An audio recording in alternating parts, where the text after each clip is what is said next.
नमस्कार। आज हम एक ऐसे मुद्दे पर बात कर रहे हैं जो आजकल काफी सुर्खियों में है।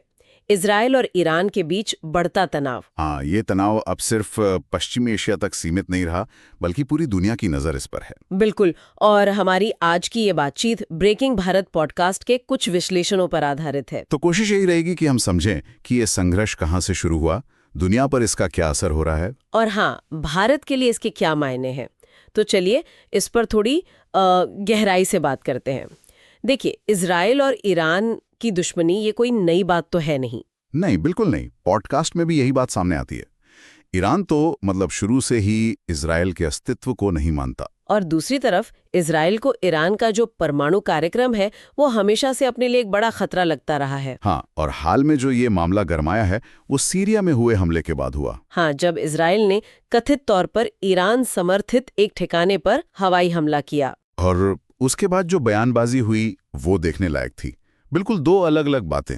इजराइल कह रहा है कि ये तो हमने अपनी रक्षा में किया, ये एक डिफेंसिव एक्शन था। जबकि ईरान इसे खुला आक्रमण बता रहा है, कह रहा है कि ये हमें जानबूझकर उकसाने की कोशिश है। यहीं पर वो सूचना युद्ध वाली बात आ जाती है ना, जिसका जिक्र पॉडकास्ट में भी है। बिल्कुल।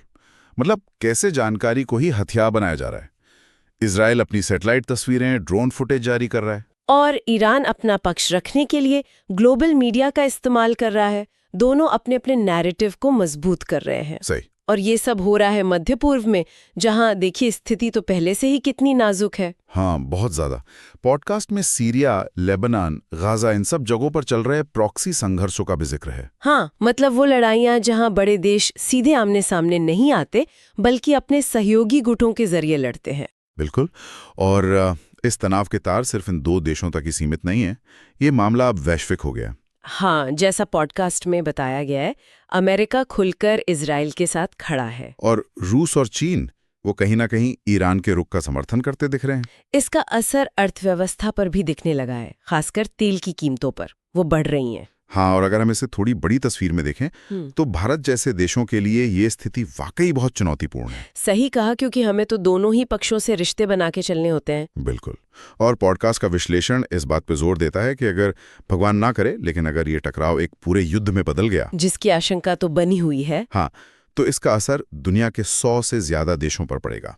अर्थव्यवस्था, कूटनीति, सुरक्षा, हर लिहाज से। ये सिर्फ एक क्षेत्रीय संकट नहीं रहेगा फिर। नहीं, ये एक ग्लोबल संकट बन सकता है। माहौल की बात करें तो पॉडकास्ट में जिक्र था कि इजराइल में लोग बंकरों में जा रहे हैं, सायरन बज रहे हैं। हाँ, और दूसरी तरफ ईरान में युवाओं की रैलियां हो रही हैं। कुछ जगहों पर डेथ टू ज़ायनिज़्म जैसे नारे भी सुनाई दे रहे हैं, जो दिखाता है कि भावनाएं कितनी तीव्र हैं। और संयुक्त राष्ट्र है वो शांति की अपील कर रहा है। लेकिन जमीनी हकीकत तो तनावपूर्ण ही है। देखिए, जहां तक भारत के रुख की बात है, पॉडकास्ट के अनुसार विदेश मंत्रालय का स्टैंड क्लियर है कि भारत शांति चाहता है और किसी भी तरह की हिंसा के खिलाफ है। हाँ, बिल्कुल। लेकिन इस सबसे एक अहम सवाल जरूर उठता है, जो विश्लेषण में भी कहीं ना कहीं छुपा है। वो क्या? कि ये जो तनाव है, जो अभी एक तरह का ठंडा युद्ध लग रहा है, क्या ये किसी भी पल एक गर्म यानी वास्तविक युद्ध में बदल सकता है, या ये सिर्फ एक शक्ति प्रदर्शन है, दबाव बनाने की कोशिश? हाँ, कहना मुश्किल है कि असल लड़ाई की दहलीज कितनी पास या दूर है। तो कुल मिला के बात यह है कि पुरानी दुश्मनी है, हाल की घटनाओं ने उसे और हवा दे दी है। वैश्विक ताकतें इसमें शामिल हैं।